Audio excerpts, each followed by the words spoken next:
Good morning. Welcome back to A&R Gems. This is episode 4, where we highlight the people behind the scenes that are shaping the music industry and doing what needs to be done within the music industry. Today, well, one, I am your host, Diamani. Again, welcome to A&R Gems. And today we will be talking to and highlighting Scott Anderson, who is a founder and head A&R at Almighty One Music. He is a London-based A&R, and we're going to be talking about his entire career, what he has coming up in recent time. He spent the past 30 years through DJing, underground music, artist development, talent discovery, label strategy, chart success on the top 40 and the UK chart. So we're gonna go over everything from his impact to his work, everything that he's done and present from the past to the present, just how we've done all the other episodes. So if you guys have watched by the time you watch this one, obviously, this is episode 4, so we have a lot more on the way. But yes, I want you guys to get very familiar with Scott Anderson. Again, he is the head A&R, senior A&R. He does everything. And he is the founder of Almighty One Music. Again, he does a lot of things. A lot of things are happening for him in recent day. So we're going to discuss that in a second. Can you hear me? How are you? Not so bad. You? I'm good. It's early, but we're here. I'm good. I Welcome. like your I like your background. One more time. Your background. Yes, I'm at it's currently at the beach. Yes, yes. So where are you in the US? I'm in Georgia. In Georgia. Yes, so I'm in the South. Okay. Yeah, sorry I missed the meeting on Tuesday. It's just been a little bit full on because I'm now working for the Verb platform and there's loads of problems. So No, you're good. We're gonna get into that a little bit later on in the episode. I'm gonna talk about that and everything. So that's perfectly fine. I understand we're busy. I understand that, things happen and we have to go through the ebbs and flows of it all. So it's all good. Trust me, I understand. good man.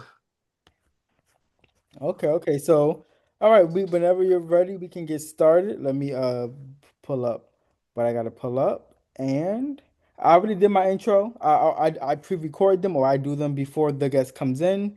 So the intro has already been done. But for um, thank you for joining A&R Gems is one. I appreciate your time. I know again you're busy, and we're also on two different time zones. We're 5 hours apart, so it's 5 in the morning here, and I know it's 10 in the morning where you are. Yeah, can you see Yeah. me? Because There we can you, go. can you see me now? I, Yeah. I can perfect. Yeah, I don't really use Zoom, so I always use Google Meet. So yeah, I was. Okay. Well, I normally use this one or both, but I'll remember for next time for Google Meet. So again, thank you. Good morning for being here.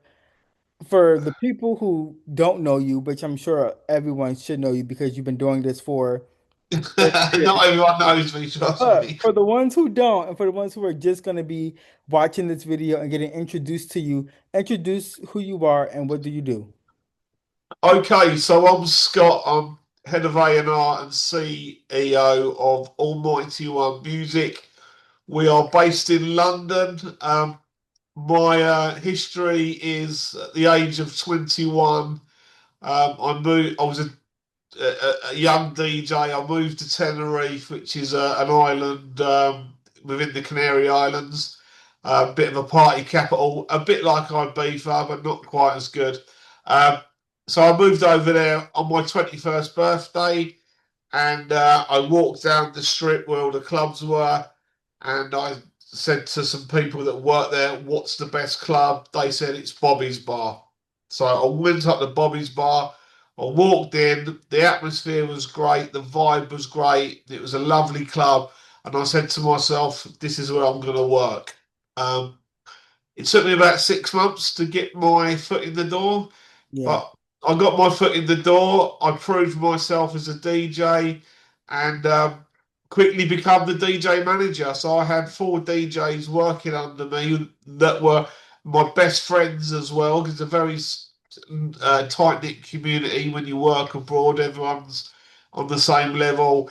And yeah, so being a boss with your friends is hard. You have to lay down laws and rules, and I used to fine them for being late and stuff like that. So yeah, and then basically when I went to Tenerife, I went there with the thought that it's a little island. It's just a step on the ladder. So I climbed that ladder quite quickly. All in all, I was there for 10 years, but I won the best DJ 3 years in a row, and then the award shut down. So I was the champion for 3 years. Um, I'd done a TV show out there, which I spoke to Sky One, and I convinced them that they should come over to Tenerife and do a program called Tenerife Uncovered, which followed people that work in Tenerife. I was heavily featured, me playing golf, me buying a car, me DJing, all this stuff. Yeah. And then I teamed up with a young guy called Leon McCormack that he used to come and watch me DJ. He was only very young, 18 years old. At the time, I was about 23 when I met Leon. He used to come in and watch me on the decks and stuff. And one day he plucked up the courage and said, "Oh, could I come and play a set?" And I said, "Well, yeah, come, come and do it." And the thing with Leon, he spoke Spanish. He'd lived there most of his childhood, and he really connected with the Spanish people that obviously residents in Tenerife is the Spanish island. And I gave him a job. He's one of the best DJs I've ever met. And then he told me that he produces music, and I said, "Well, I don't, but I've got some good ideas."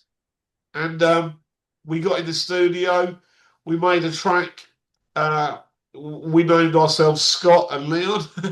Very, very ingenious. And we made a track called "Used to Hold Me" that went to number 19 in the UK charts, not just the dance charts, but the mainstream charts.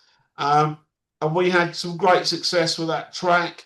I then moved back to I moved back to London, and then for the next 3 years, I would travel over to Tenerife uh, just for 3 months in the summertime and put on my own night called Sweet and Sexy in association with Twice as Nice, which was and still is a big garage event in the UK. That was very successful. Um, and then I moved back to the UK because I had loads of work come through, the track that we'd made, Scott and Leon. And then I started DJing with my own brand across the UK, Ibiza, Napa, Miami, some of them gigs with Leon. So some of the gigs was Scott and Leon, but most of the stuff I did was under my DJ name, which was Scott Angry Anderson, because I used to be quite an angry person. So that Yeah. was it. And then so 3 years ago, someone said to me, "Why don't you set up a label?" And I thought, why not? They gave me a distribution deal, and that's how Almighty One Music was born. So we're into our fourth year now. Okay. Um, things are going well, but the market has changed rapidly. Yeah. But I guess you're going to ask me about that Hmm. next. Yeah. No, that's a pretty I appreciate you giving me that background because that's obviously the base of how you got started. So going back to the DJ factor for a little bit, being a DJ, being a promoter, kind of that's how you kind of got your start and then building from there. How was being a DJ how was it being a DJ shaped your experience on the music industry? Well, the thing with me, and this might sound a little bit strange. I did. It's, every time I say it, I think, "What are you talking about?" But I didn't get into DJing because I love music. Yeah. Okay, the story why I got into DJing when I was 16, 17, 18 years old. I had a really good girlfriend, and not a girlfriend, but a mate, a girl, and she was going out with this DJ called Conan Manchester. Cool name, cool day. That was really his name, cool name. And he had a nice car, he had a very nice girlfriend, and he was working in clubs. And I thought to myself, that's what I want to be. I've never been jealous of anyone. Jealousy is a very ugly trait, but being envious is a different thing. Looking at people and saying, "I would love to do what he's doing," and it's Yeah. all about manifesting. So looking into the future, saying in 5 years' time, I would like to be this, I'd like to be that, and that's what I've done. So getting into DJing for me personally was about. It wasn't about the music. Obviously, I love music, Yeah, but of it's course. all Yeah. about the money, the fast Yeah. cars, the holidays, and the Yeah. women. Yeah, You the know, music and the image pot. and everything that it brought. Yeah. Which is honest. That's a honest and Well, yeah, a lot of people now, that's why they get into it because they want that. And that's the honest answer. yeah, and that's basically why I get into everything I've ever. I've always been very successful in anything I do. Something to note that I am bipolar, and for people that don't know what bipolar is about up and downs. Yeah. Um, I'm lucky that I don't really suffer from the downs, but I do go a bit hyper sometimes. But that gives me the enthusiasm, the drive. And like I say, it's all about manifesting. Manifesting is where you look at someone. You can't manifest that you're going to win the lottery or go out with Pamela Anderson, but you can manifest stuff that's within reach. You set goals. Some people look at it just setting goals. Some people say you work towards. With me, I will look at something and go, that's what I want to do. And I think about it and I project it and then I work towards it.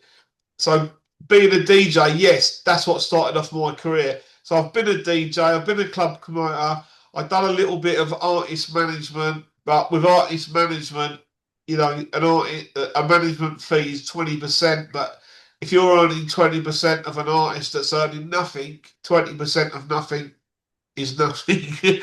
So yeah, that's why I got into the label industry. But between then, I had a normal job. I was a van driver, you know, Yeah. because when I got diagnosed with bipolar, you know, I in that situation, I had a Ferrari sitting on the drive. I had all the women I wanted. I was working just 3 days a week. I was always in Ibiza, Miami, in the Caribbean. You know, I Yeah. have all the money, but the thing with bipolar is if you go high, bipolar and money go hand in hand. You just spend money. Like you start living. You must have heard of the saying, "Well, I could get hit by a bus tomorrow." Well, Yeah. that's kind of how you live your life when you're bipolar and on a high, because you think, "Well, I've got to live for the day." You know, there's no point me doing this in 10 years. I've got to do it today. And if you've got money, which I did, I spent it all. So I lost a lot of money. Uh, I had 5 flats that I used to rent out when I lived in Southend, which is a seaside town in England near London. Um, Okay. so I had money, I lost money, and the thing is with people that lose money, I mean Richard Branson, he's been bankrupt 3 times. So has Donald Trump. You know, the skill I've got is I know how to make money. I don't Yeah. read that well. I don't write that well. I never even went back to school to get my exam results. But what I can do, and which my skill is I know how to make money. So Yeah. again, with the label, if there was no money in it, I wouldn't do it because at the end of the day, it's a business. I can't. I mean, I'm at home today. I'm not at my office, but I can't afford to pay for my office and my nice car and where I live and the holidays I like to go on to. I've been to Amsterdam 5 times this year since Yeah. January. That's what I like, and that's what being successful gives you. Yeah. It gives you opportunities where and a lot of the time I speak to people and being bipolar, there's a thing that I share so much. So I tell people my stories, and Yeah. and afterwards I think, well, I shouldn't have said that because a lot of people they don't live the kind of life that I've lived. Yeah, Yeah. so I've got someone that I went to school with this girl called Sam Claxton, and she wants to write a book for me. She's a ghostwriter. She's written a few successful books, and she wants to write my book because I've got some amazing stories. I've been around the world. I've seen the nicest women. I've spent time with big celebrities, footballers, all that kind of stuff. So Yeah. one day I will write a book, but until my mum and dad, bless them, are not here anymore, I can't Yeah. tell the stories that I need. I need to be honest. There's no point writing a book and not being honest. That's what it's all about. So No. I have to be careful there. But yeah, I've been successful, but I've also been bankrupt. I've been up there and I've been down there. Yeah. Life's a roller coaster, but you only get one opportunity. So, yes, being a DJ was the starting point. Hmm. I'm not a DJ anymore. I get asked to play at venues and stuff. For me, the DJing ended when the money stopped rolling in. No, for sure. And that you kind of answered my next question, but the next question was going to be over the past 30 years within your career, what were some of the biggest maybe mistakes or changes that you went through that kind of helped you throughout your journey, but you basically just kind of, Yeah, so yeah. It's with me, it's like even though I'm an A&R guy, yeah, my my work environment, yes, I listen to new dance music, but if I'm driving in my car, I've yeah, got heart radio on, which is a pop station. It's Lady Gaga, Kylie Minogue. You know, I'm not into dance music. yeah, I've got two different sides of me. I've got Scott, the personal side, that hmm, listens to a very commercial radio station. yeah, And then I've got Scott for Almighty One, which is my A&R side. But it is a job. It's not a yeah, hobby. It's a job. It's how I earn my living. Thankfully, I don't have to go to work in a normal job. I can get up when I want. I can go to yeah, bed when I want. I can do what I want.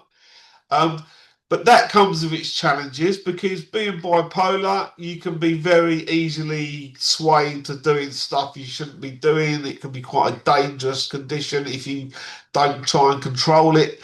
But yeah, that's the ups and downs. I've told the ups and downs of what I've just explained to you. The bipolar is all about ups and downs. hmm.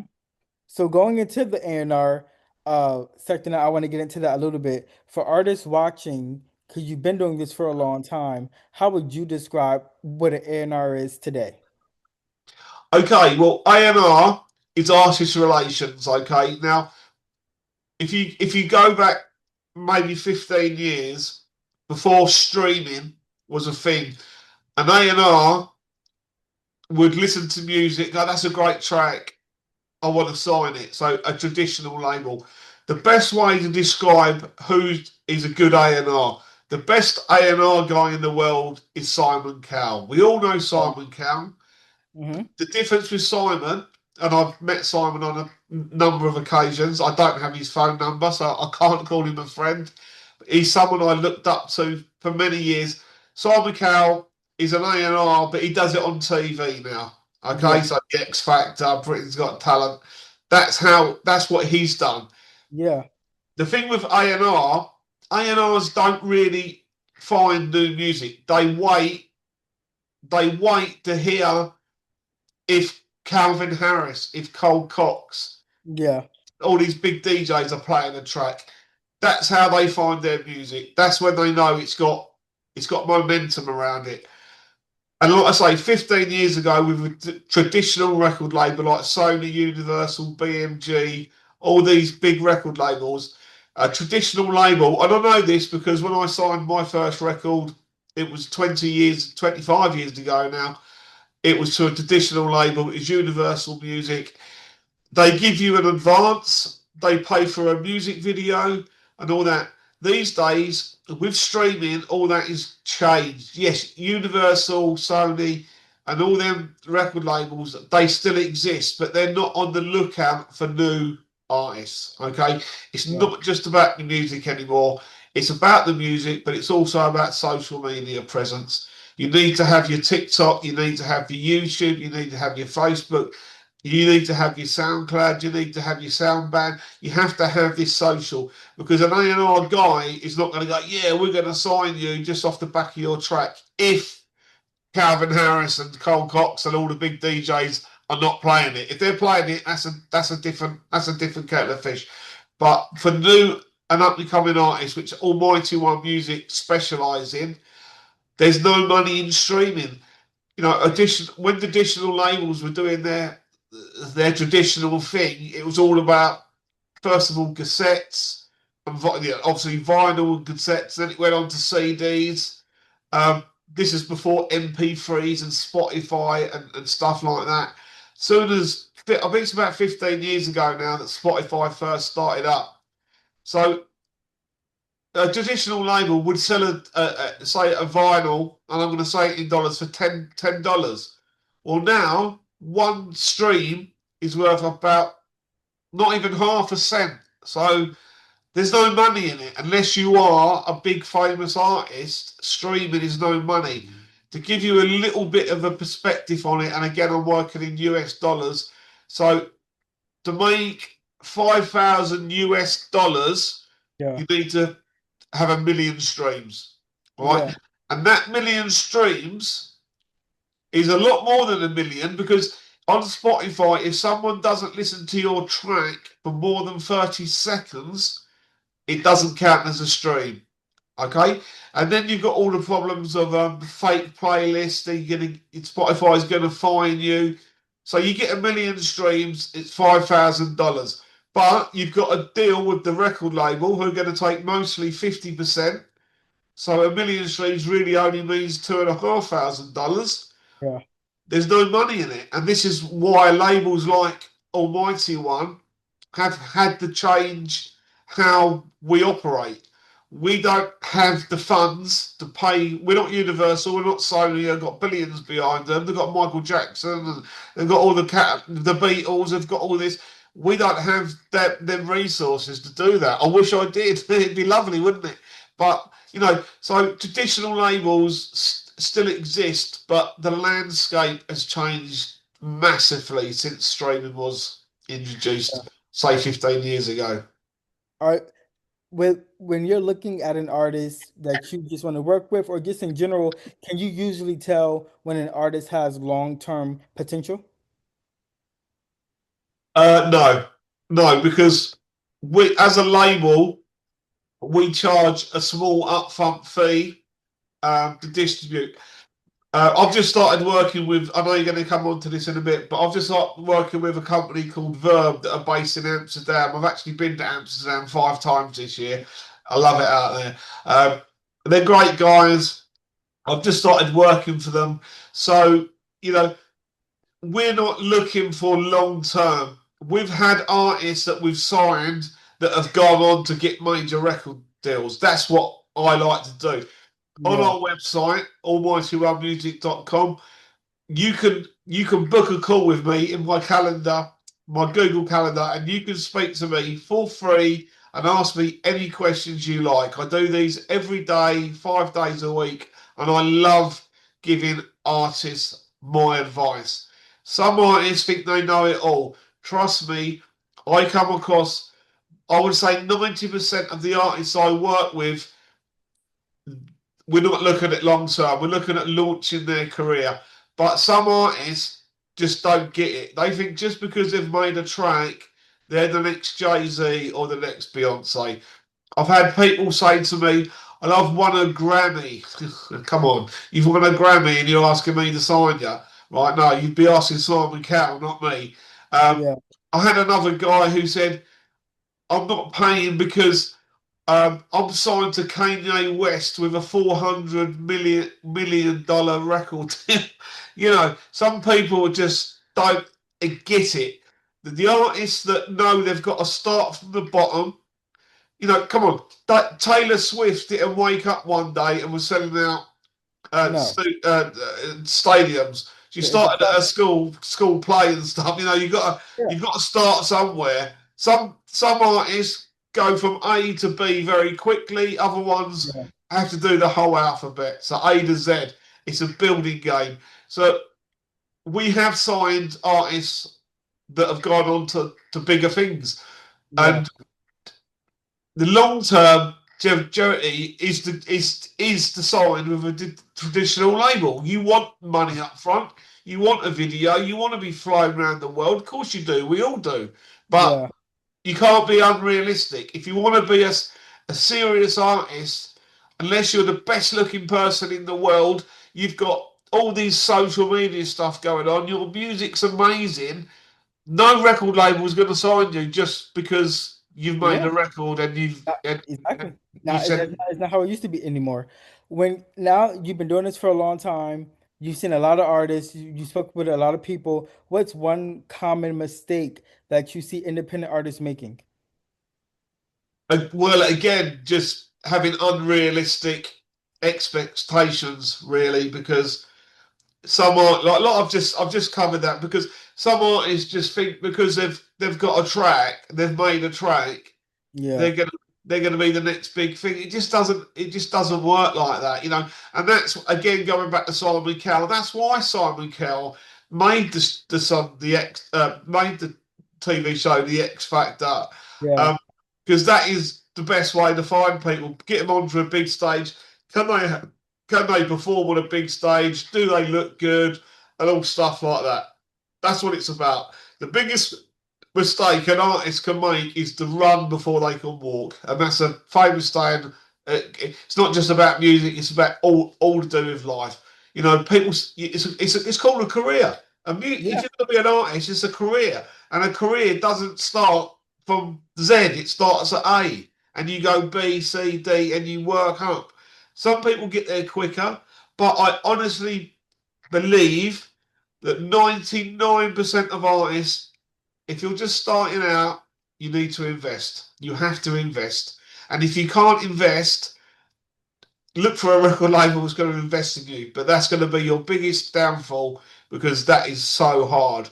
Unless you've got all this massive social media. At the end of the day, social media, you have to invest in that. You know, there's only some amount of friends you've got and followers and people that might just stumble across. You know, I'm not talking about buying followers and using bots. I'm talking about advertising your music on Instagram and Facebook, meta ads, stuff like that to build your momentum up.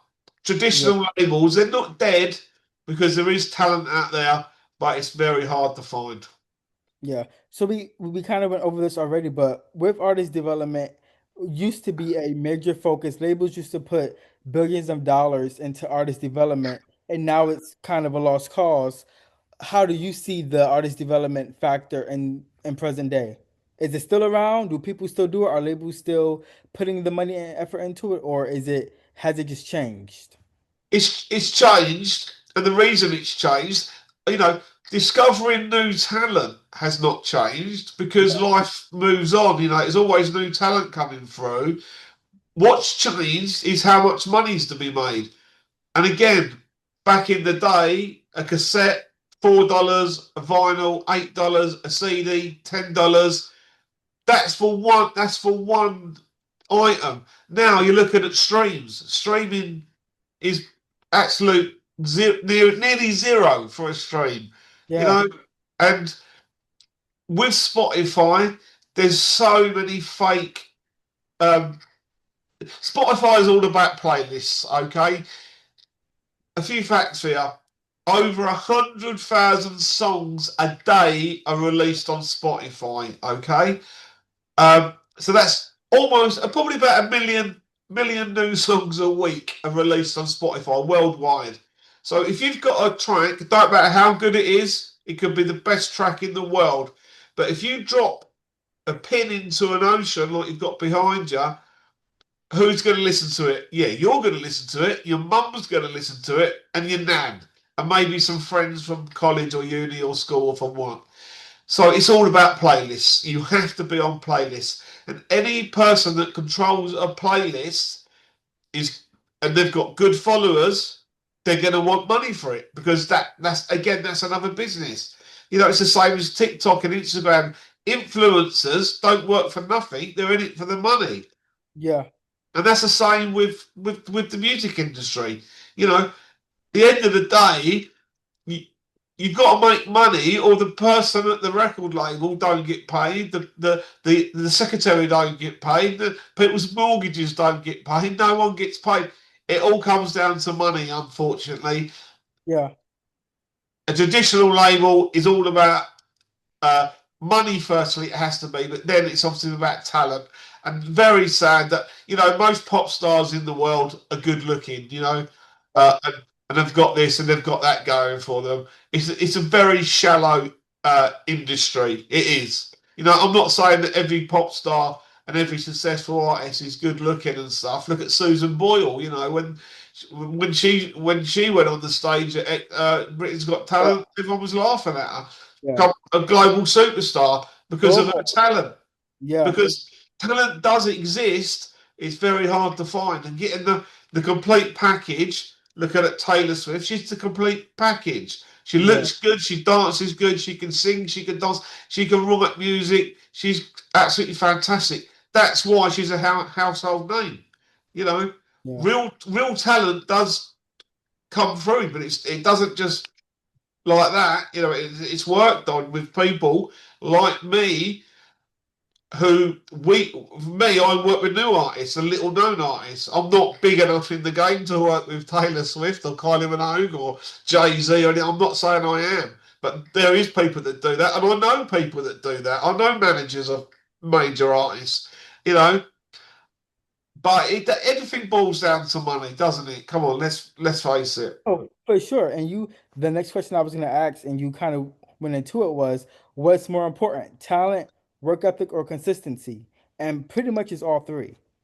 It is all free. It's about being a complete package. You Yeah, can't you can't have if you're going to be a successful artist, you've got everything. You've only got to look at the household names. And I keep saying Taylor Swift, but Taylor Swift didn't just wake up one day and she sold out a stadium. She started at school from the age of probably I don't even know, but I don't know. I've not studied Taylor Swift, but I know the market. She would have been 6 years old with a microphone, with big yeah, dreams, and along the way, she's probably had two or three managers, and she's actually re-sung her whole one of a few of her albums because the record company wouldn't let her out the contract.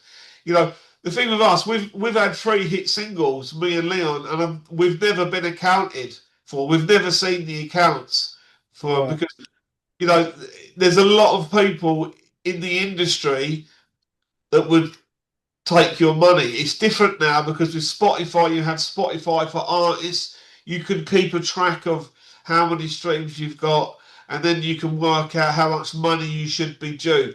But yeah, back in the day, you just never got an email.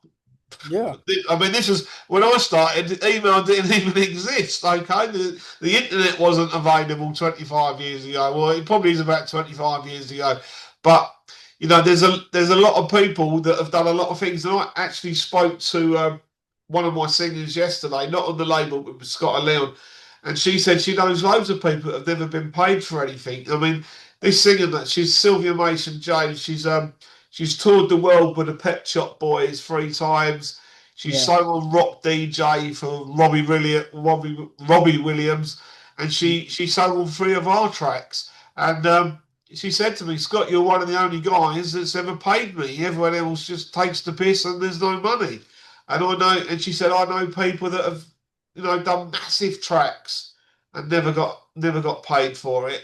So on the plus point, Spotify is great for that because you, as an artist, you can look at what potentially you've earned through streams. You can just Google a stream calculator, put in how many streams you've had, and it will tell you roughly how much you've got. And I say roughly because it all depends on where it's streamed in the world. Not every country has the same Spotify payout rate. It's all different around the world.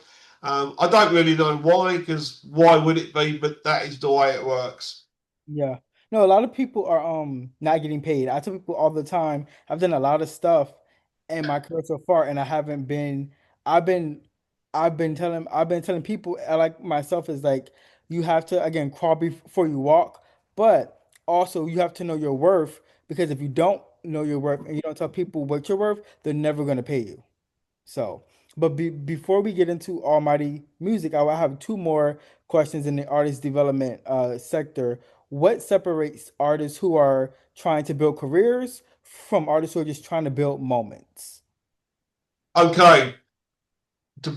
You said to me, what was the biggest mistake? The biggest mistake and this goes against everything I've said about my career. The biggest mistake is to get into it for money, right? Because the money is the last thing that comes. And that's ironic because I've just sat here and explained that I only got into it for money. Yeah, But no, you know, that's me. That's my bipolar. That's the way my brain works. Not everyone's geared up to do that. I've got a business brain. Some businesses. Listen, let me give you an example. You know who Richard Branson is, yeah? Virgin Airlines and stuff. Richard Branson, been bankrupt 3 or 4 times, multi-billionaire, but he's got one day he woke up and thought, I'm going to sell condoms. That was a crazy idea. yeah, Crazy. He's got trains. He's got Virgin Atlantic. He had Virgin Cola that almost yeah, knocked off Pepsi and Coca Cola. That's another long story, but it did almost take the market. It never in the end. But one day he woke up and thought, oh, I'll sell Virgin condoms. It didn't work out. Not every business deal you do is going to work out. But that's the difference between someone that knows how to make money. And there's an old saying: some people work from the head down, some people work from the head up. Okay, it's all up there. Some people, it's all down there. And the biggest mistake that you can make is to get into music thinking you're going to make millions and millions of pounds. Okay, that's the wrong attitude. That I love it when I speak to artists that are humble and they understand that they need to build something, and to build something, you need to invest a little bit, and that's it's harsh, but that is the truth of it. You know, the biggest mistake an artist can make is to just believe in themselves too much. You have to believe in yourself, but make sure you keep it on a level. yeah. uh, for artists right now who are kind of at the anticipates of maybe that one record or that one moment and they're about to like break, but it just hasn't happened yet. And they're like frustrated because they know it's about to happen, but it's not there yet. What advice would you give them? Concentrate on your social media. That is the number. Well, it's not the number one, but it's the number two. The number one is having a great track, and Yeah, you know the thing with my career, the reason I haven't made um, lots and lots and lots of money because my career has been always based on doing cover versions. So doing, you know, a cover of someone else that's had a popular song, they're the ones that make the real money. There's two ways to earn money in music, guys. One is your master rights, so that's what you're going to get paid from Spotify and stuff. But the real money is in publishing, okay? Publishing is where you get paid because you wrote the track, you wrote the lyrics. That's where the money is. So, me as an artist, I've never had, I understand publishing and I get publishing deals for our artists, but because I've never done, I have done original music, but the three hits I've had have been of someone else's music, you know. So that's the ones, that's the two sides of, you know. And the thing with publishing, a lot of artists don't realise that there's two sides to how much money can be earned.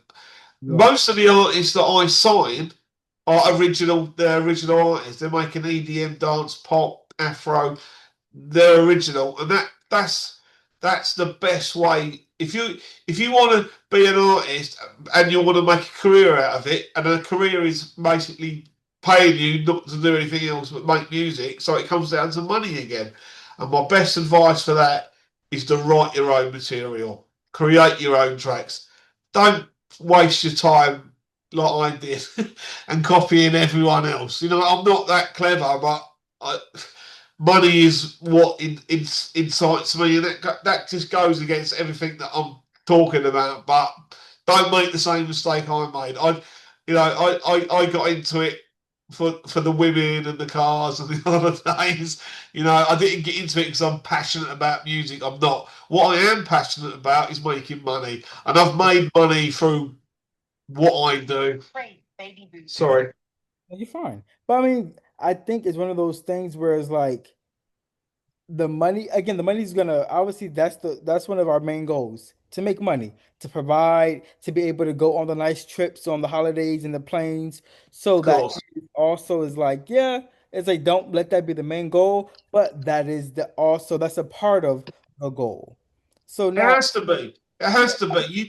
I've met people in my career, especially DJing, um, that are not. They're just not commercial. Commer- you have to be to be commercial. That's where the money is. But then you get people that are not interested in the fame, not interested in the money. They're interested in the music. They're interested in playing to a crowd that it doesn't listen to the top 40, doesn't listen to the Billboard.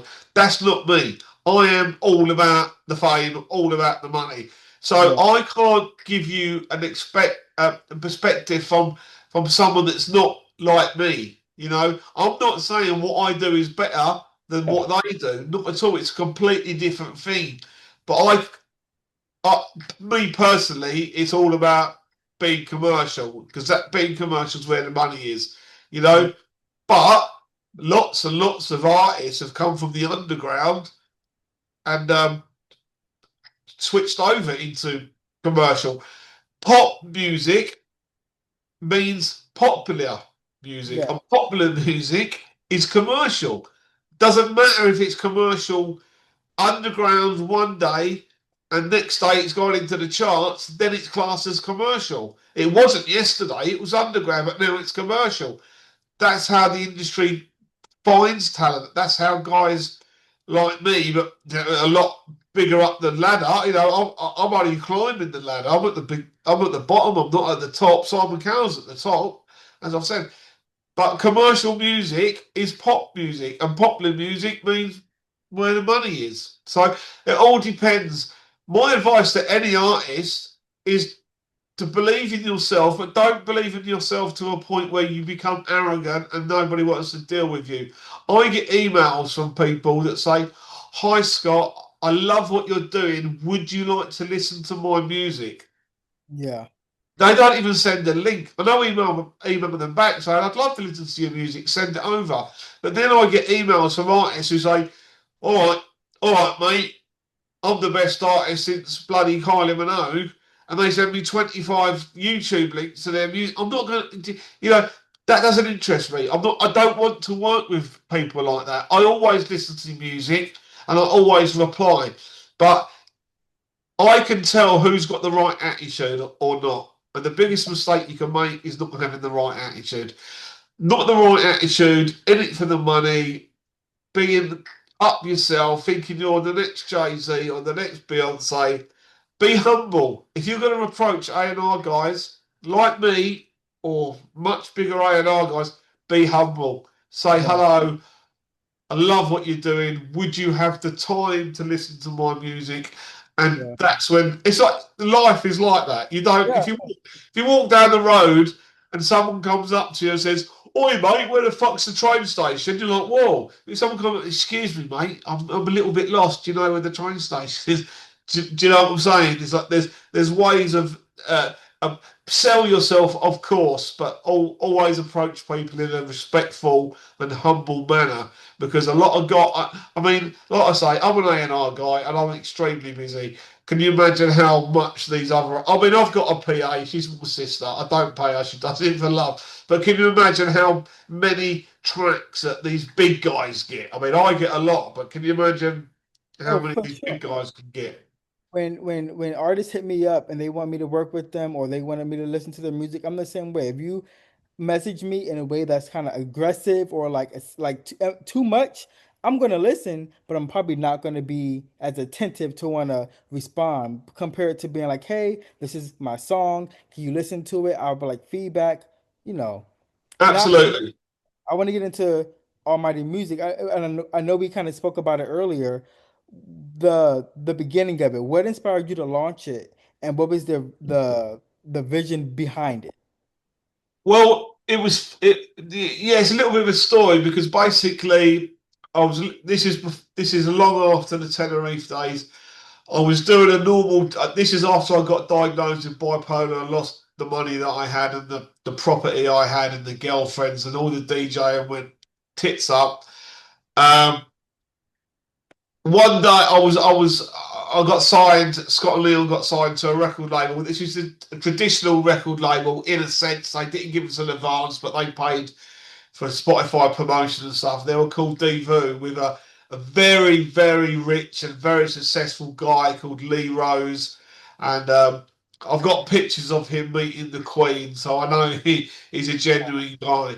And we were signing tracks to him, and I was sending him a lot of music. And he said to me, Scott, probably got pissed off with me sending him all the music. Said, Scott, why don't you start your own record label? Because then you could sign your own music. I said, oh, really? And we set up a deal, and that's how Almighty One was born. I started up a record label. I approached a distributor. I approached label Radar, that's a platform that introduces labels to artists. I paid £500 to a music lawyer, a friend, got a contract drawn up and launched the label. I had no idea. I didn't know how to run a label, but I knew how the industry works. So it's like if you're a dustman collecting bins, you can easily go around and collect just little Yeah. rubbish bins. It's part, it's all the same. I know that sounds like a little bit of a weird thing to say, but it comes hand in hand. So being a DJ and an artist and an artist manager, doing the transformation into a label and an A&R guy, it wasn't a big thing for me. I just fell into it. And after our first 30 releases, I said to Devo, Lee Rose, I said, love working with you, but you're charging me 40%. I can do this for 10%. Again, it comes down to money. I Mhm. moved distributors and yeah, we got a website built and stuff like that, almighty1music.com, and we started building. So within 3 years, we've signed over 1,000 artists. We don't claim to be Sony or Universal. We're a Yeah. hybrid. We're a record label stroke distributor, meaning we work on large volume. I listen to everything. I don't sign anything. I can have tracks every day that I turn down. Again, I always. I was going to say, oh, I try, but I do without fail email everyone back. If someone has got the time and courtesy to email me, then they deserve an email back. But I can tell you now, if you email Sony, Universal, and all these guys, you're not What even happened? going to hear anything back. And that's where Almighty One has grown because we respect and we work with and we earn money. At the end of the day, if it wasn't for new artists, Kylie Minogue, Taylor Swift, Jay-Z, they're not going to send me a track. But the guy who's 16 years old, just left school, going to college, wants to be a producer, would love to be an artist, they're the people that send me tracks. And so they deserve a reply. I'm not ignorant. You know, I this week I banned an artist. It's the first artist I've ever banned, purely because he was stalking me. I Oh, signed him about a year ago under a free release. I didn't charge him for anything because, to be honest with you, I felt a little bit sorry for him. But that was my mistake because now he emails me nearly every day saying this and that, and I said, look, we've released a track with you. I respect you, but you're a pain in the fucking ass, right? yeah. I've got other people I need to deal with, and I said, look, mate, one more email, I'm going to take your track down. And he did email me 5 minutes later, and that's it. And then I just went, It was that's it. done. I'm not, done. I'm not, I had my limits, but that's one out of over 1,000 artists. That's not a good thing to do, and I've probably done it out of reaction. But the guy is relentless. So Almighty One is a successful label. We're not a big label. We're certainly not a traditional label. We certainly don't pay artists. That's what Sony and stuff do. That's not what we do. So yeah. I do want to get into the artists and your approach and your relationship to artists, but before that, a lot of times a lot of people don't really talk about how they pick their team of people to work with. So obviously the big boss, but you have people under you, other A&Rs and managers and producers and things of that nature. What is your approach to bringing them on to the team as well? What kind of qualities are you looking for when bringing other A&Rs and people behind the scenes onto the team and to the label? Well, it has. But going back to when I was in Tenerife and I was the DJ manager, and I had four DJs working under me, and they were my best friends. You know, I lived in Tenerife, a small community. They were my best friends, but you've got to. I like to. I like to work with people that I'm friends with.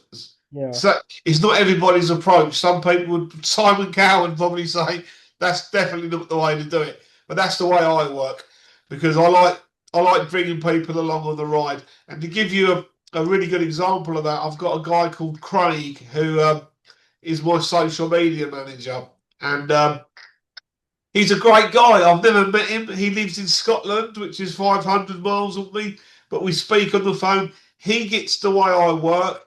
He's reliable. I've only had to call him up one time and say, "Come on, Craig, you know, you should have done that yesterday. Now's the day. That's no good." And he's all sorry, Scott, and that. He respects me. I pay his wages, and he does his job. With other A&R guys, I don't employ anyone directly under me, but I do have other A&R guys that are freelance that send me music, and that works for us. And again, it's all about communication for me anyway. I'm not trying to sit here and say I'm the role model. I know what I'm talking about because I don't. All I know is what works for me. And that's all I'm interested in. I'm not interested in how other record labels operate. I'm interested in what I've built and how I operate. We have a playlist partner who's a famous DJ called Zach Downtone in New York. He manages our playlist for us. He's not employed directly under me, but I pay him good money every week for playlist services. Playlists are so important, but 99, and I mean it, 99% of the playlist services out there, Ugrow, Cameo, Sound Network, they're using fake bots. You Yeah. pay them $100, they spend $50 and get you 20,000 streams. All looks great. 6 months later, Spotify have emailed you, fake streams, take it off, and they find your distributor. And this, moving on to the next thing that I think is important, you don't need a record label to release music. You can do it for $20 a year, Yeah. but you have to use people like TuneCore, DistroKid, CD Baby, right? But now Spotify hand out fines. If you're a new artist that have released, say, through CD Baby, you've released a song, someone or you have added it to a Spotify bot playlist, CD Baby are going to get fined, right? CD Baby then need to pass that fine on to you. But if you're a new artist or a little known artist, you've made no money. Where do they get the money from? They can't. That business model is changing. It has to because they can't they can't recoup. They're not a record label. They're a distributor. They can't recoup the money that they've been fined from Spotify. I know this because we as a label have been fined by Spotify because in the early days, before I knew and met my playlist partner, I didn't know how it works. I know how it works now. I only use my playlist partner. They're genuine, they're organic, they're built every day with meta ads, Facebook, Instagram. So, you know, coming back to the idea of there's loads of money in it, there's not. I see a distribution report every on the 10th of every month, which was yesterday. And yesterday I took 70 euros, which is about 80 $90. And that's for a whole month. You know, that's not a lot of money. And when you're trying to run a business, you can't survive on it. And you can't survive on streams. No, for sure. Detouring a little bit, you've been involved with a lot of top 40 UK, chart placements. So you've done again, you've done the independents and you've done the bigger things. Yeah. Is the I guess the experiences that you that you took from those experiences? Rather it was working on the records or just the success that they got. Like what did you take? Sorry, what rephrase the question? What do you mean? Basically just working on those projects that hit the top 40 UK charts. What Okay. experience did you take from that? Well, again, I learned because I've never seen any accounts from them. Right. Um, we didn't make money from the records as such. We made money from PPL. PPL in the UK is the performance side of it, neighbouring rights. It's another side to how you make money, but every time a record is played in a bar or in a supermarket or in a club, they have to have a license. Anywhere around the world, they have to pay a certain amount of money every time they play your song. That's how we made the money. That's where the money is, the record side of it. Because listen, when we were signed, they flew us to London to sign the deals, even in Tenerife. They flew us to London, they flew us to Miami, they flew us to Ibiza, and that is all called recouping. So any Yeah. money that your song makes, they're going to take that money off what they owe you from flying to Ibiza, to flying to Miami, to doing this, doing that. So I never ever did get to see if we made any money or not, because that's the way the industry was back then. But Mm. the way we made the money and why we were happy is because we had DJing gigs. You know, we were making good money. We had PAs where our singer would turn up and sing the song. But things have changed. Things have changed. I haven't had a traditional record label deal for Yeah. 20 years. You know, I've had record deals with little labels like Almighty One. But Yeah. again, most record labels and most distributors set a minimum threshold. A minimum threshold means you have to make, under most distributors and record labels, it's $100 or £100 or €100. If you don't reach you don't reach the fact that they owe you €100, $100, £100, you can't withdraw anything.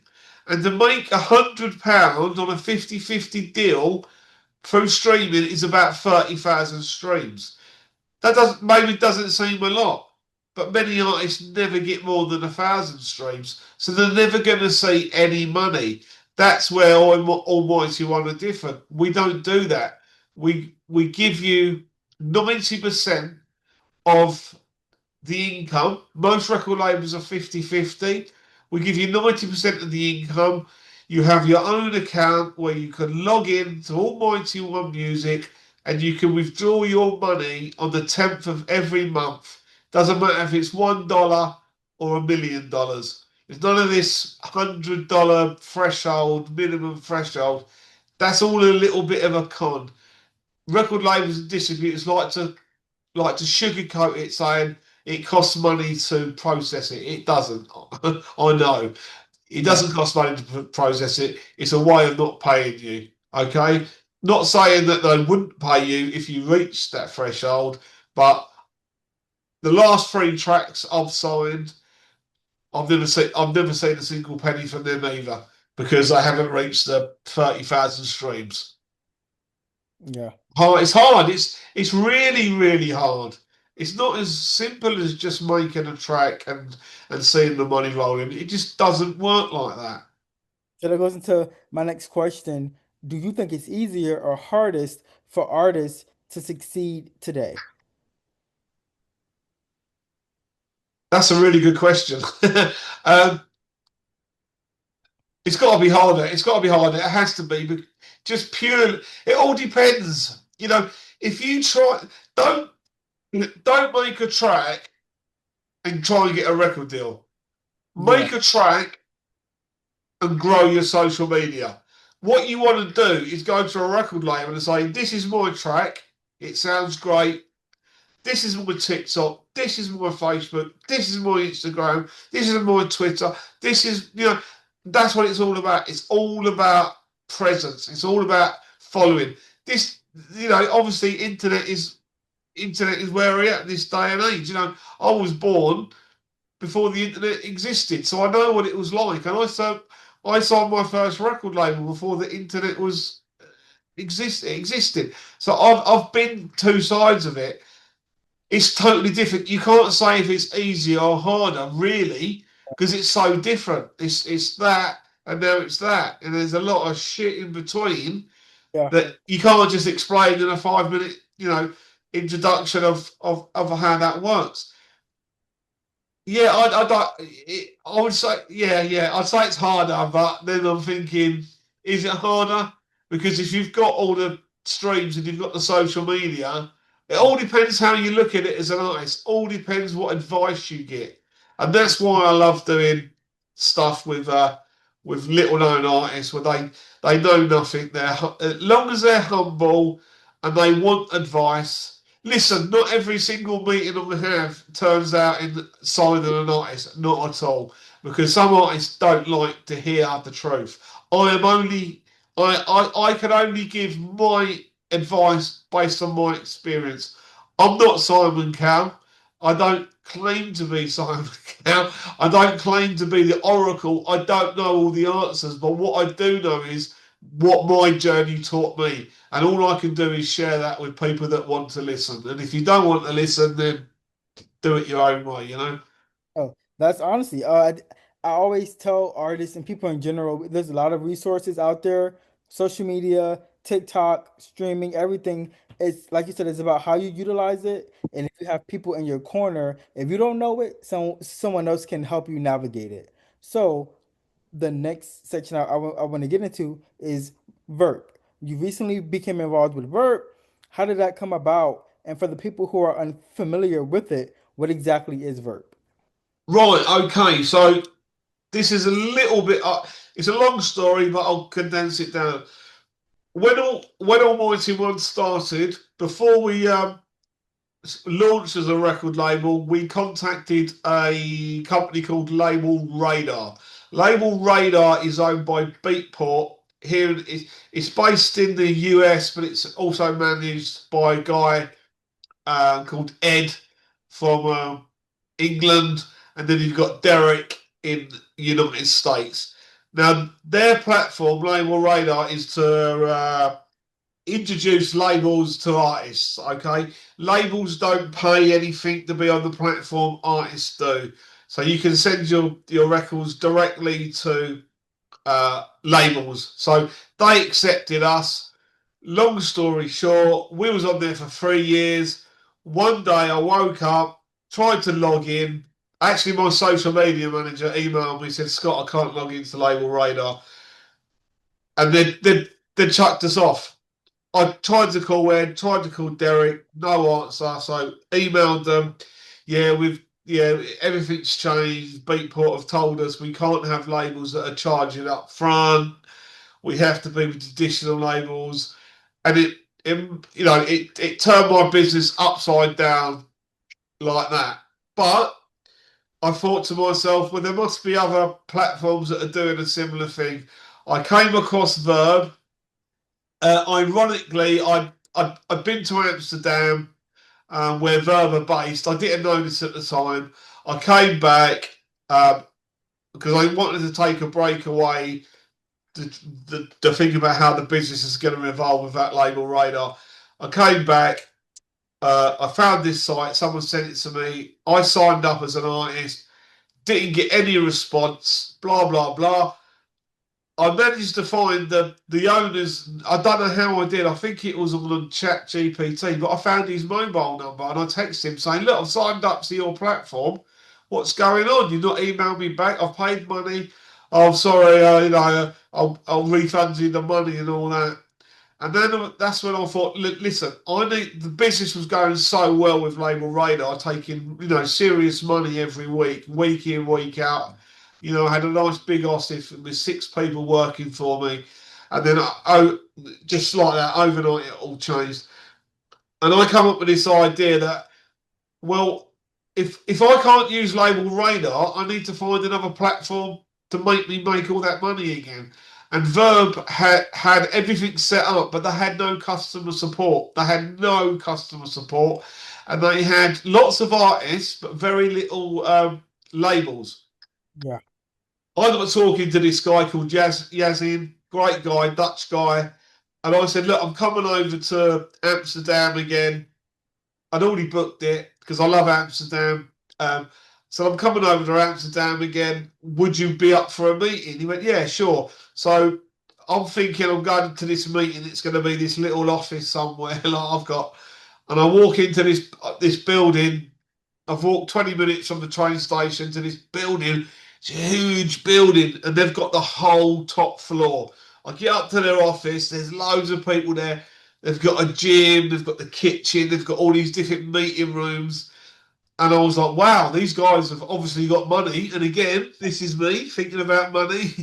um, I sat down and I pitched what I think was wrong, what I think was wrong with their platform.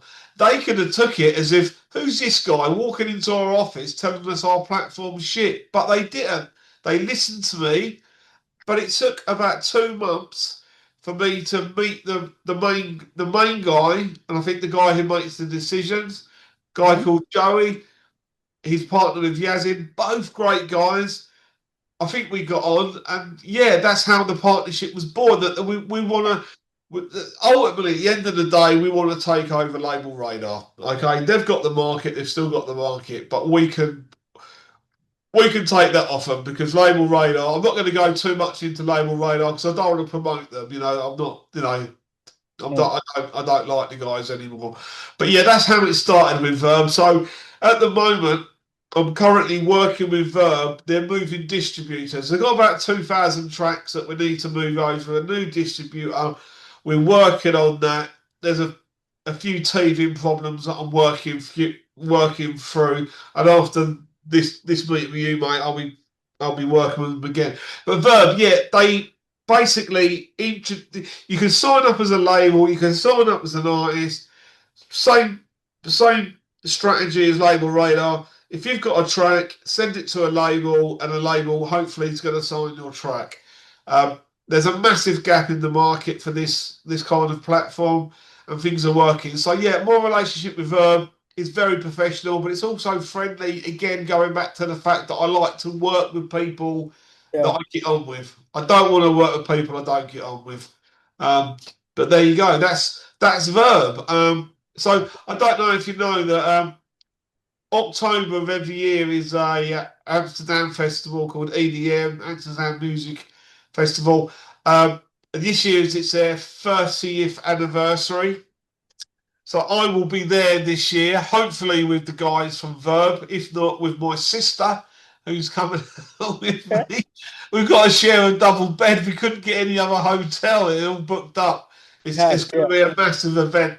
So we're just filling up. We're only going to be there for 4 days, but our diary's almost full already with and it's like the Miami Music Conference. It's all about networking. You go, you sit. Well, in October, you won't be sitting by a pool, but you're sitting in a bar. You're speaking to other people in the industry, and you're making networking. You're making connections, and I'm sure a lot of good business will come out of it. But we will see. It's my first time there. I've been to Miami 3 times, but never been to Amsterdam for the conference. So I'm looking forward to that, and I will be as long as the Verb guys are cool. I will be representing them along the way in Amsterdam. Yeah. Since it's still an early relationship and y'all are building, what I always say, every business, every intensity is like a puzzle piece, and sometimes you're missing that one piece. So, what do you think that Verb is going to do for the music industry and just the industry as a whole? What kind of like what problem, if any problem, will they be helping solve? Like every business kind of has a thing that they're doing. Yeah, What yeah, yeah, yeah. they're Of making? course. Listen. Verb are not paying me a wage. Yeah. They're paying me a wage because they think I can help their business, and I can help their business. But like I said, first we've got to transfer the catalogue. Verb, and I know these guys wouldn't mind me saying this, the customer service sucked Okay. because these two guys, they're very successful and they've got a very successful business. Verb is not their main income, okay? Yeah. It was touch and go if Verb was actually going to continue before I came along. I'm not saying it's continued because I've come along, not at all. But these guys didn't have the time to. They've got everything set up. They've got all this stuff set up. It's all great. It's all brilliant, but they have not got the time to reply to emails and stuff. That's where I come in. I'm either in my office or I've got a couple of people that I can say, look, listen. The thing is, in my business, it's all about me. I like to run it myself. The bigger it gets, the more I have to delegate. But I like to oversee. I like to read every email, even if I'm not replying to every email. I like to read every email, and when I can, reply. And sometimes Billy, my PA, replies. Um, but with Verb, once we get the customer service sorted out, which we've done that. When I joined, there was 1,500 emails in the help centre. Okay, some were from 2 years ago. I've replied to them all. We're never doing the transportation of the catalogue from one distributor to another. And then I can't say too much, but the future is offering different services. And Yasmin from your base basically said to me, Scott, I need my platform to make money. And I said, well, take me on, bring me along for the ride. I've got all the ideas. Let's see if we can make you some money. And that's hopefully what it's going to do. I believe that Verb can and will be the main player in Yeah. that market, introducing artists and labels to each other. Yeah, definitely. I had that vision before I even met the guys. Yeah. After I met the guys, I knew it could happen. And again, I know I sound cliche, but it's manifesting. When I Yeah. first went to Amsterdam, I said, "Oh, wouldn't it be great if I was working with these guys? Wouldn't it be great if I was at the festival next year?" All these things are coming true. Again, Yeah. it's mindset. It's all about manifesting. This is what I could do. How am I going to get there? Put your faith in it, put your soul in it, and put your mind to it, and all this shit can happen. Yeah. That's how my career's gone all the way along my life. You can't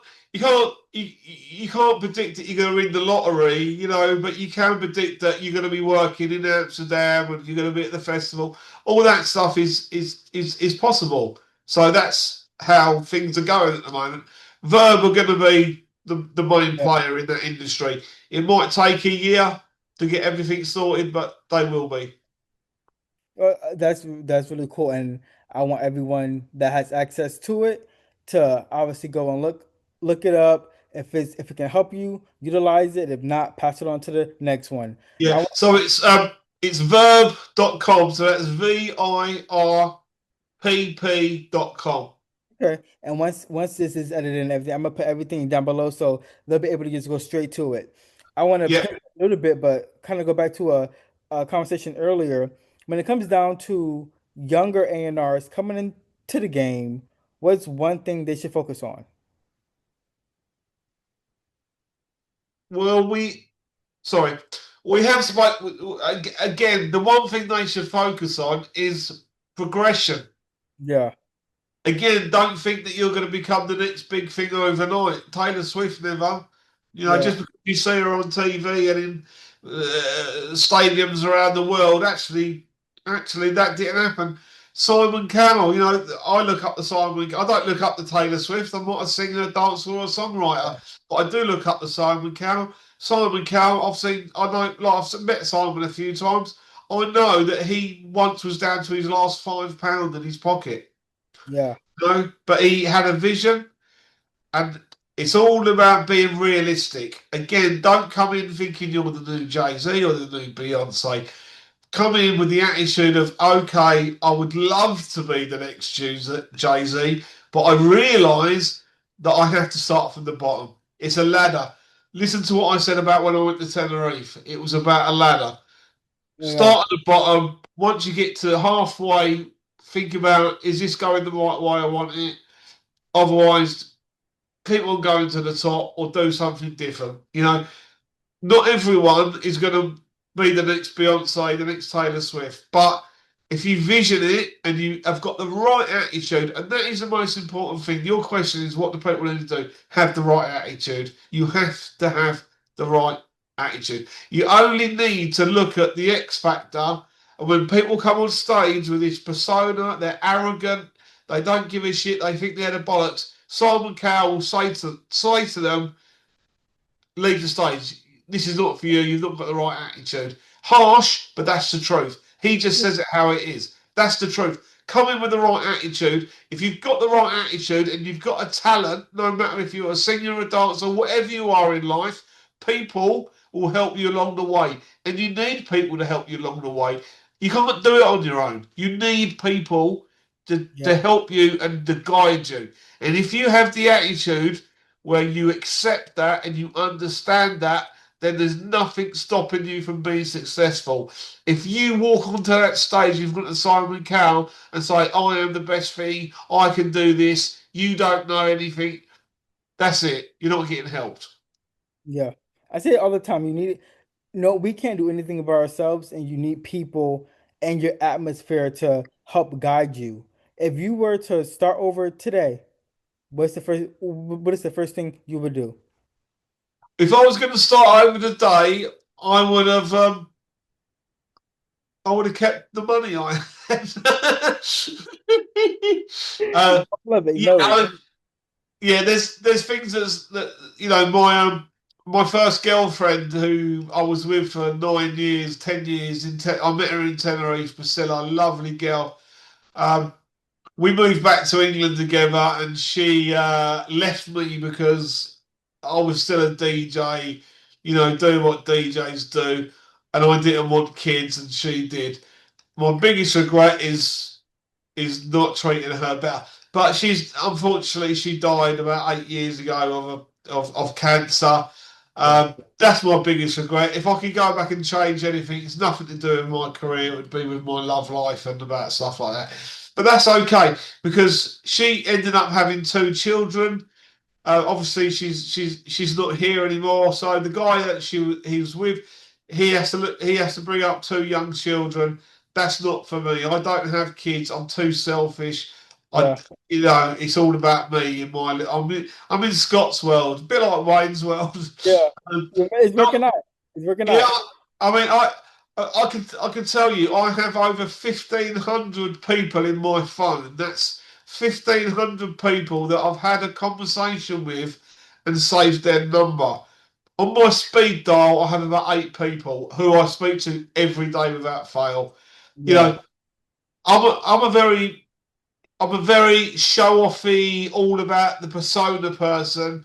But then I don't want to go out, and I'm at home, and I'm a workaholic. I work hard, I play hard, and that's what life's all about. Listen, everyone's different. I'm not scared of dying, but I'm scared of getting old. I don't want to be 80 years old on my own. I've got no kids. I've got yeah, no wife. I've had a great life, and I will write my book yeah, before I go. But listen, you say about the regrets. I've got tattooed on my arm. No regrets. yeah. I can see it. So no regret. Got no regrets. But of course there's things that I'd do differently if I had a second chance. I understand that. What's the best piece of advice that you've received while and within your 30-year career? Do you know what? The best advice. I've got two bits of advices for you. The first advice is when I moved to Tenerife. I was a DJ. I wanted to get into the main club, which was Bobby's, and I've already said I conquered that. And there was a DJ there, great DJ. He's called Alfie O'Neill, and he's one of my dearest friends. I actually was best man at his wedding. I meet up with him every now and again. We love each other. We're great friends. And he said to me, and this is being a DJ, he said to me, Scott, the best advice I can give you is always play to the ladies. Really? Why is that? Because if you've got 50 ladies, 50 girls on the dance floor, you're Yeah, going to have 200 guys dancing around them, okay? and yeah, being a DJ is all about your dance floor, right? So 50 girls are going to attract 200 blokes. That's just the way life works, yeah? All blokes love women.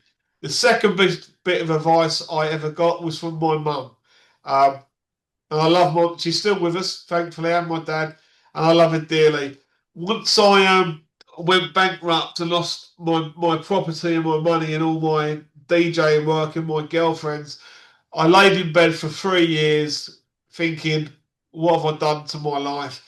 And my mum said to me one day, Scott, there's no future in the past. Yeah. That is one of the best pieces of advice. I give it to people all the time. There's no future in the past. It's logical, it makes complete sense. But when you think about it, there's not. You can't change the past, but you can revolve you can make your future. You can't change your past, but you can do things that are going to make your future. And it all comes down to manifesting again. If you think if it can happen, that's your future. It can happen. Your past, it's done. You can't change it. There's no future in it. No, that's manifestation is key. And again, you can't, again, even with the questions of if you could start over today, what would you do differently? Obviously, most people probably wouldn't start over because the way that their lives have turned out, for the most part, it's likely been what you wanted, even if it didn't look the same way. But before we do close out, I want to give a couple rapid fire questions. So I'm going to ask you a couple questions, and the first thing that comes to mind, just get it out. Let's do Favorite it. favorite artist of all time. Madonna. Favorite album. Craig David. Okay. Boy, Most was it boy? I can't remember what it was called, but yeah, Craig David. most underrated music city. Most underrated music, Amsterdam. Definitely. One quality every successful artist possesses. The right attitude. Artist development or marketing. Marketing. Streaming or radio. Radio. One word to describe your approach to A&R. Open mind. And my last one that I'm gonna just go off the dome. What is one book or documentary that you always go back to? It doesn't have to be, it could be anything. It doesn't have to be music, it could be business, life. What's one book? That's easy. The Secret. Okay. All Do right. you know what The Secret is? I don't, but now you're putting me Yeah, on. okay, look it up. It's all about The Secret, manifesting. That's where I learned it from. Watch. It's funny actually. I have a very good friend of mine who's a really, really big festival organizer. Okay. Great guy. He gave me one of my opportunities when I moved back to the UK. It's called Steve Cochran. Great guy. Um, and I told him about The Secret, and he said, what are you talking about?" And he watched it, and he within 2 or 3 weeks, he was like, "Scott, I've been manifesting. It works. Watch The Secret. It's yeah. I think the film's about two hours long, and it's quite a boring film. But on YouTube, I think there's a condensed version of it. I think it's 30 minutes." But it's all about manifesting, and it's a real thing. It is a real thing. I don't want to sound like one of these people that are talking about being spiritual and that because I'm not. I'm not religious. I don't believe in anything. I don't support anything. I support myself. I believe in myself, and I believe in my friends. Steve Cochran listened to me, and I've told him things in the past, and he hasn't listened to me. Things I Yeah. can't mention on here. But yeah, 2 or 3 weeks later, he called me up and said, "Scott, it works." And it's funny. Manifesting is all about different. I was talking. When at my office, the office manager's called Tony, lovely lady, and I was saying to her about manifesting. She says she's got a guy she knows, and he goes down to the bottom of his garden and he puts his hand up and he speaks to the world. He says, "This is what I want to happen." Yeah. He says it happens. For him, it happens, and for me, it happens, and for Steve Cochran, my friend that I've just told you about, it happens. Honestly, guys, if I could give you one piece of advice, watch The Secret, listen to it. You might listen to it and think, "Now, what a load of rubbish." But if you take it in, it will change your life. And that is the best piece of advice I can give you. And that reflects on every walk of life. Doesn't matter if it's music, taxi driver, working in a kebab house, a high flyer, a jeweler, an A&I guy, whatever. Every every person has their own life, and every person can make their life go in a direction that they not dreaming. Dreaming's different to manifesting. Dreaming is I want to win the lottery. Manifesting is in a year's time, I want to have this job or I want to be in this position. Very important. Don't confuse the two. Well, that's awesome. A lot of people don't know the difference. So I appreciate you breaking that down. As we are closing out, what's next for Scott? Um, Basically, what's next for Scott is to keep on working with Verb and to get another platform, hopefully Verb, that's gonna because my business was my business is probably working at about 80% at the moment, where before it was working at 90%. I need to get it back to 100%. Or again, manifesting. It's never been 100%, but it will be because I believe it will be, and I'm manifesting that. Um, so yeah, to carry on with the label, to carry on not having to go and work for anyone, work for myself, freelance with carry on the label and be successful as I can. And again, I know I'm very, very shallow, but I want to be successful. I want the money. I want to go on holidays. I want the nice cars. And I want all the women. Yes. So Almighty Music, Verb, those are the two biggest things right now that are your four focus that are successful that you've been working on. Obviously, you've been a DJ for 30 years. What's one thing that you haven't done in music yet that you would like to do? Wow, that's a good question. Okay, well, it's a good question, and there's no future in the past. But I one of my dreams and manifesting when I was very young, I wanted to be on Top of the Pops. Top of the Pops was a great TV show where some of the top 40 artists in the UK would go on and then mine to the record. And I always wanted to do that. And I set that out as well. Before I even knew what manifesting was, I was a Yeah. young person with dreams. There were dreams then, and maybe that's because dreams don't come true, but manifesting does. And we missed Top of the Pops by one Okay. place on the UK chart. We were number 19, and I'll never forget it. I was on the tube in London with Leon, and I got a phone call from our A&R guy at Universal Music, and he went, "Mate, I'm not sure if you're going to be on Top of the Pops. If you're on Top of the Pops, you can stay in the hotel, five-star hotel. If you're not, you're going to have to get out." An hour later, I got the call, "You're going to get out the hotel. We didn't make Top of the Pops." So that's the one thing that I missed out on. And I've got, I'm not ever going to get on Top of the Pops now. Maybe because Top of the Pops doesn't exist anymore, so it's impossible. But I'm too old for that now. But that's the one thing that I wanted to achieve out of my career, and I never. So And the last thing is with A&R Gems and how I created it and how I want every episode to end is every A&R that comes on to the episode and after we've kind of finished our conversation, what's one gem that you can give to the audience?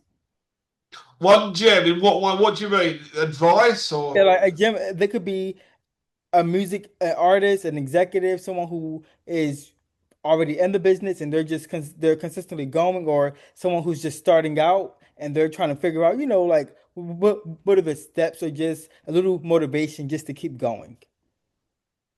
Yeah, well, you've just said it. Keep going. Believe in yourself, but don't have arrogance, don't have an attitude. You have to believe in yourself. Again, do you think Taylor Swift doesn't believe in herself? Of course she does. Every artist you see on the TV, on these music channels, they believe in themselves. You have to believe in yourself. But just take this, don't have the wrong attitude. Look at what you're doing, approach people with kindness and respect. Because the old saying goes, don't knock people on the way up because you're going to need them on the way down, and that's very true. I've I'd like to actually say that I've never actually fallen out with anyone in the industry.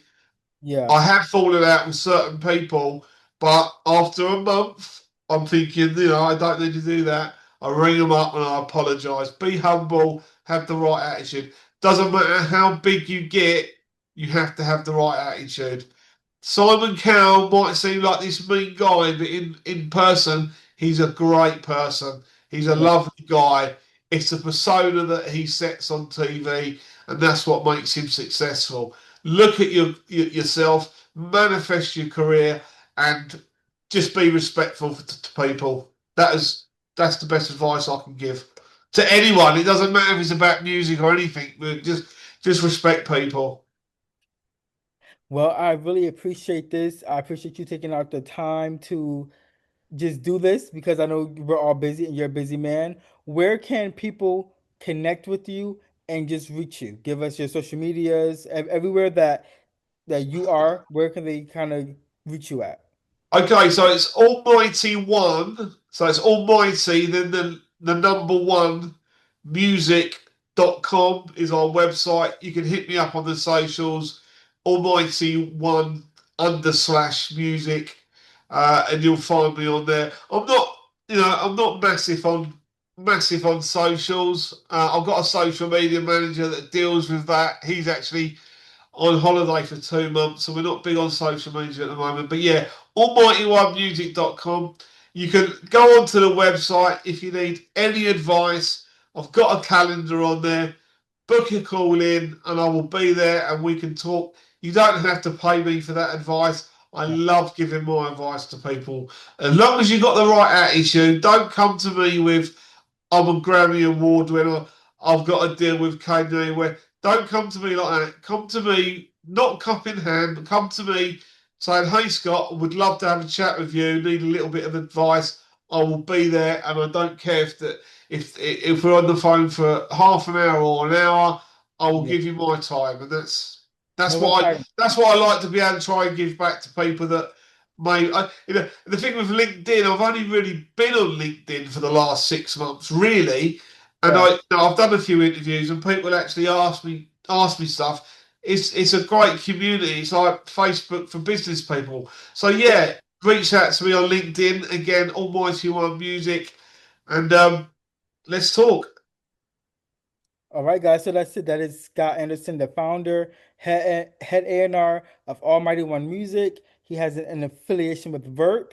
Again, he's giving you guys all the information that you need. He's giving you guys free access to him within Google. So everything that you guys need, I will also link down below.